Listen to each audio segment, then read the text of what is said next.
I was hung up on just it being an absolute perfect product in the beginning. And I think you got to take that out of the equation, be yourself, be genuine. And if it's a topic that you truly love and know about, your enthusiasm is going to shine through. And that is half the battle. And people are going to tune in just to hear that. How can you get yourself in front of your ideal client?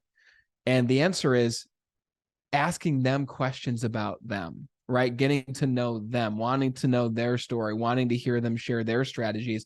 And this isn't like one of those bait and switch. It's like, gotcha here. You're on my show now. Now I can ask you anything and I can pitch to you at the end. Like, that's not it at all. I know when we were getting started, one of the biggest sticking points was, what if I suck? And I did. And we just did it anyway. And I honestly don't like looking back on the first episodes, but this right now, I'll tell you, even 2 years later, I understood what we were doing was changing our business.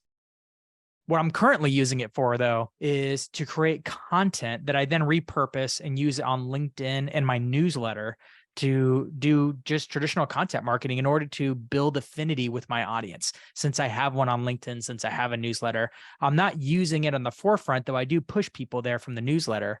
I'm using it mainly to learn and grow myself as I interview other people who have grown an audience, since that's the topic I want to be known for.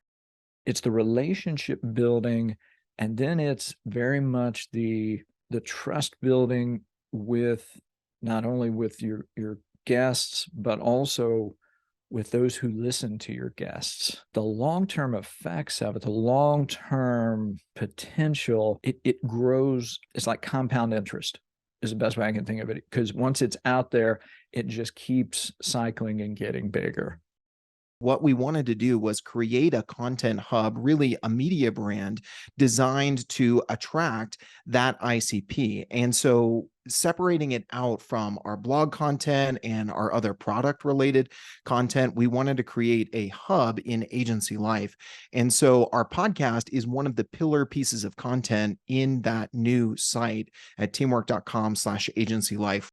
So you're developing trust with your listeners when you create a podcast. People may hear it when it's just released, but it's really great to take your podcast and recycle it. So new audiences can listen to your podcast. Oftentimes people just think it's one and done and they put it up there and then they forget to recycle it. And that's valuable content.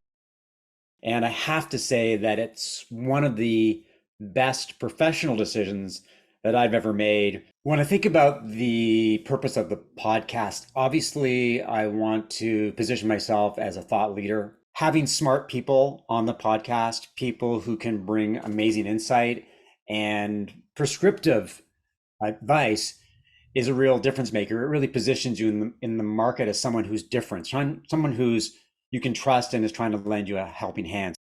The podcast was never intended to be something that drove business for my company. It was a passion project when I started it, but very soon I realized that it was helping me establish my thought leadership, get in front of potential clients, whether it was individual clients or business organizations. And over time, it sort of pivoted itself to take over my business in interesting ways, because with time, I actually renamed my business in the name of my podcast, Boardroom Zen. So that's what I am known as, or my organization is known as now.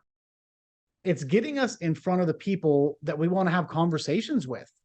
As a podcast focused on communication skills, a lot of my guests are leaders in the learning, training, human resources space, or executives at big organizations that Communispond, my main company, wants to do business with. So it's a great way to open up doors with potential clients. The B2B EQ podcast is helping us reach our ideal customers, which are revenue leaders, sales enablement, and RevOps professionals, by not only getting to go out and talk to some of the brightest minds and influencers in the industry, but also reach out to people that we want to learn more about their organization and how we can help. A prep call gives us a great understanding of what challenges they're facing. And the live recording is always a great way to build rapport and get their name out into the market and make a champion of them. So people get a greater sense of who you are and whether they might be aligned with you. And that can help speed up what's known in the industry as the like, know, trust factor, or not, which is great. You'll attract the people that actually do resonate with your message, and you might repel those that don't, which is not a problem. What it has become is, again, a platform to connect with people that we believe to be interesting and relevant in our region. Having conversations with people that, again, had nothing to do with manufacturing. We had the mayor of Cleveland on, we had the lieutenant governor, all people relative to housing. We've had all kinds of different people that are part of the macro business community or who are being a part of making up the fabric of our region.